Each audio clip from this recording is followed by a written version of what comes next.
Hello বন্ধুরা, কেমন আছো সবাই? আমার নতুন চ্যানেলে স্বাগত জানাই। আজ একটু ঘুরু করতে চলে গেছিলাম হাইল্যান্ড পার্কে। তো প্রথমে গিয়ে তো একটু চা খেয়ে নিলাম। চা খেয়ে সোজা মলের ভেতরে চলে গেলাম। মলের ভেতরে গিয়ে একটু এদিক ওদিক ঘুরছিলাম। তারপরে না বন্ধুরা হেভি জোর খিদে পেয়ে গেছিল, তাই দুজনে মিলে ঠিক করলাম না এবার একটু পেট পুজো করতে হবে।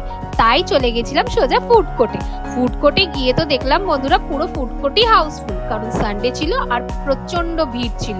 তাও খুঁজে পেতে একটা জায়গা বার করলাম।